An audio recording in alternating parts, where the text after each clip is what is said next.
Hello class 11 students, this is your Paul Science and we are studying about the federalism in Nigeria, African country. If the regions and the various communities do not trust each other, even a federal arrangement can fail to produce unity. The example of Nigeria is instructive here. Till 1914, northern and southern Nigeria were two separate British colonies. तो यहाँ पर हम देख रहे हैं 1914 तक क्या था कि नॉर्थ और south Nigeria two different parts थे, separate British colonies they were. At the Ibadan constitutional conference of 1950 Nigerian leaders they decided to form a federal constitution. उन्होंने क्या डिसाइड किया कि वो एक संघीय संविधान बनाएंगे. The three major ethnic group of Nigeria, वहां पर जो तीन मेजर ग्रुप्स थे, कल्चरल ग्रुप्स थे, ये थे योरुबा, इबो एंड हौसा फुलानी.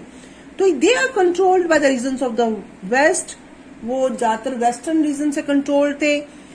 और ये देखिए जो योरुबा था वो वेस्ट रीजन था. इबो जो थे वो ईस्टर्न रीजन्स में नॉर्मली ज्यादा थे. और Hausa Fulani they are in the north respectively. Their attempt to spread their influence to other regions had led to fear and conflict.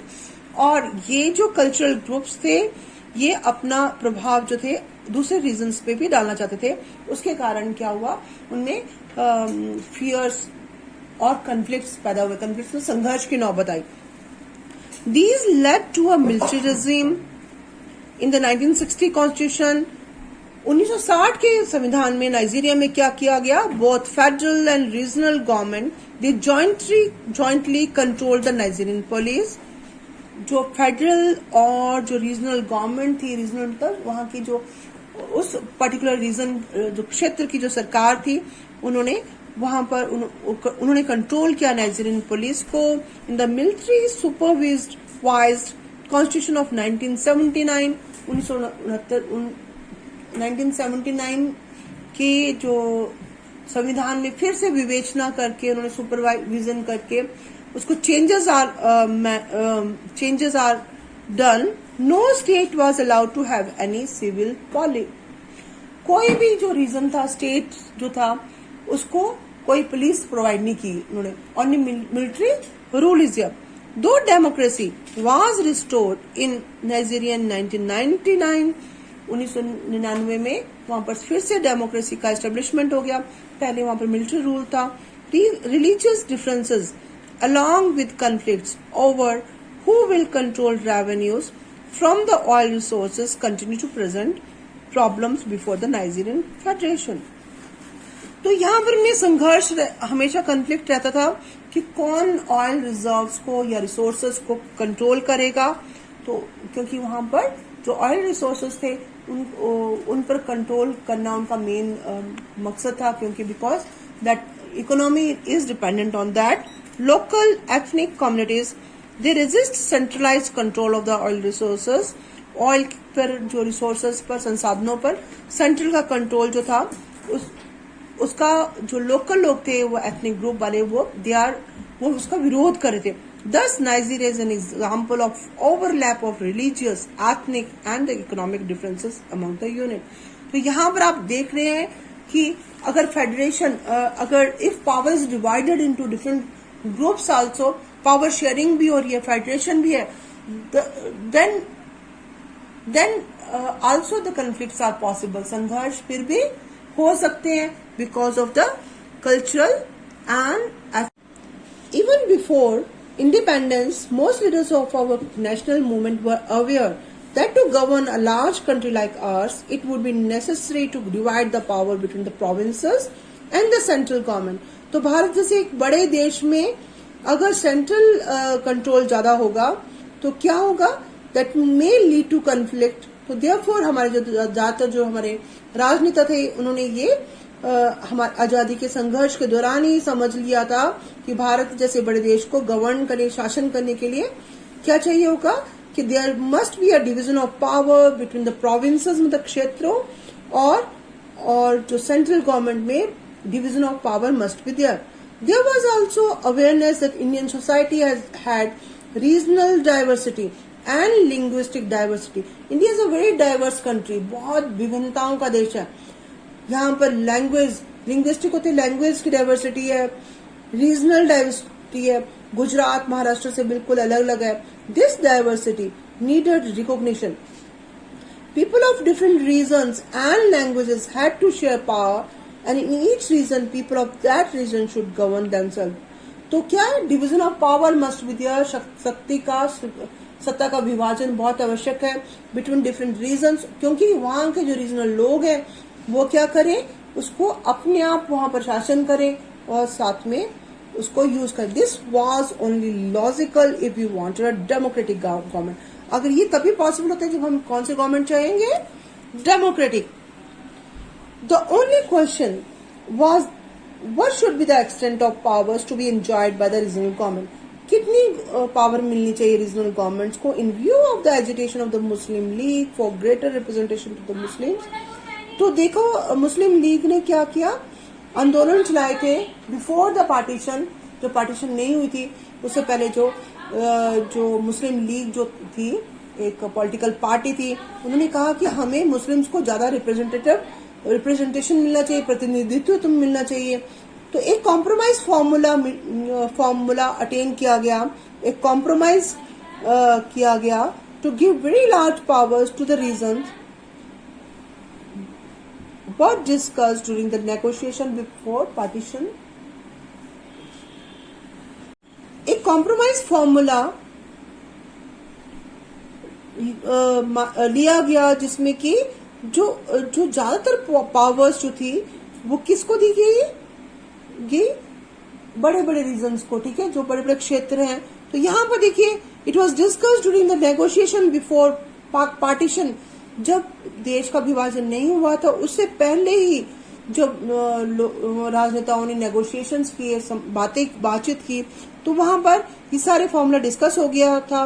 Once the discussion to partition India was taken, the Constituent Assembly decided to frame a government that would be based on the principle of unity and cooperation between the center and the state and separate powers to the state. तो एक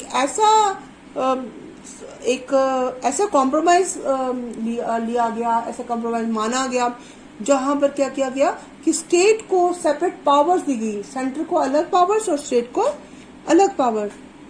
इसको ये जो system था, this was a federal system, it was adopted by the Indian constitution. It is the principle, इसमें यहाँ पर क्या चीज है, ये किस प्रिंसिपल पर बेस्ड था, the relation between the states and the centre would be based on the corporation.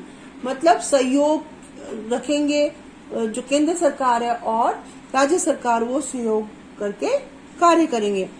दस वाइल रिकॉग्नाइजिंग डाइवर्सिटी, विभिन्नता को भी रिकॉग्नाइज किया गया और कॉन्स्टिट्यूशन ने यूनिटी पर एम्फेसिस दिया. मेन फोकस किस पर किया, unity in diversity.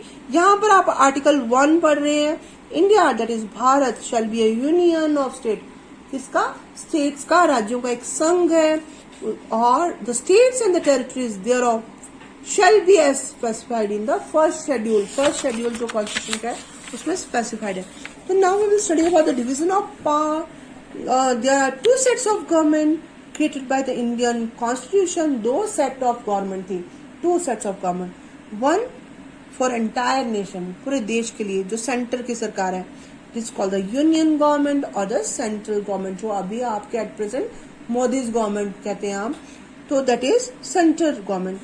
And one for each unit or state called the state government. हर एक स्टेट में एक स्टेट गवर्नमेंट है. Both of these have a constitutional status, उनको संविधान में एक स्टेटस मिला हुआ है, and clearly identified area of activity.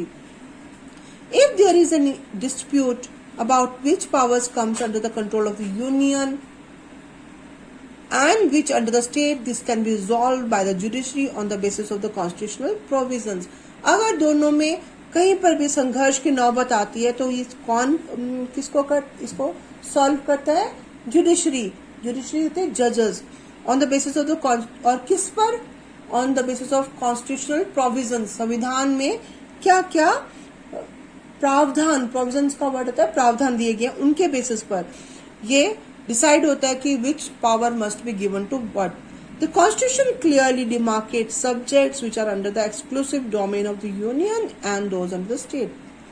तो यहाँ पर आप देख रहे हो, one of the important aspects of the division of power is that economic and financial powers are centralized in the hand of central government by the constitution। तो यहाँ पर आप पढ़ेंगे डिफरेंट पावर्स, किस किस को कहाँ कौन कौन सी पावर मिली है। तो कॉन्स्टिट्यूशन ऑफ इंडिया ने यूनियन लिस्ट बनाई है, स्टेट लिस्ट बनाई है और कॉन्फ्रेंट लिस्ट बनाई है। ये this you all will study. Union से सेंटर की पावर्स है, देखो डिफेंस, सुरक्षा किसके हाथ में है, सेंट्रल सरकार में, atomic energy, foreign affairs, war and peace, banking, railway, post, airways, ports, foreign trade, currency, ये सब किसके हैंड्स में है, in the central government hand. Okay, then state list, as you know state में कौन कौन सी चीजें, एग्रीकल्चर, पुलिस भी उसके हाथ में है, सेंटर की अलग, प्रिजन, जेल, लोकल गवर्नमेंट जो आपकी यहाँ पर ये पंचायती राज गवर्नमेंट होती है, पब्लिक हेल्थ, लैंड, लिक्वर शराब के लिए यूज हुआ है, trade and commerce, live stock animals, live stock sheep वगैरह जो होती हैं उनको लाइव स्टॉक बोलते हैं, एनिमल हस्बेंड्री, एनिमल्स को पालना, स्टेट पब्लिक कमीशन, जो स्टेट में जितने भी एडमिनिस्ट्रेटिव यूनिट्स होती हैं इनको सारे ये स्टेट फॉलो करते हैं। और कंकरेंट लिस्ट होती है जिनमें दोनों हस्तक्षेप कर सकते हैं, education, transfer of policy, forest, trade, unions and these all are listed here. एक और चीज है यहाँ पर, रेसिडुअल पावर, कई बार पूछते हैं कि कौन सा सब्जेक्ट किस लिस्ट में है, तो आपको ये पता होना चाहिए कि कौन कौन से सब्जेक्ट जो है किस लिस्ट में आए, यूनियन लिस्ट में है कि सेंटर की या स्टेट की लिस्ट में। रेसिडुअल पावर्स, रेसिडुअरी पावर्स होती हैं जो बची कुची, रेसिडुअल वर्ड बचे कुचे को बोलते हैं, जो पावर्स, शक्तियां जो कि किसी के अंडर नहीं आई हैं तो उनको रेसिडुअल पावर्स बोलते हैं। तो it includes all other matters not mention in one of the, ये सारे जो मैटर्स जो सब्जेक्ट्स है उनमें ये मेंशन नहीं है। जैसे साइबर लॉज, साइबर लॉज कहते हैं कंप्यूटर्स में जो क्राइम्स होते हैं उनके लॉज बोलते हैं। Union legislature alone has the power to legislate on such matters, सिर्फ यूनियन लेजिस्लेचर जो है जो सेंट्रल गवर्नमेंट का, that decide on this laws. तो यहाँ पर हमने ये पढ़ा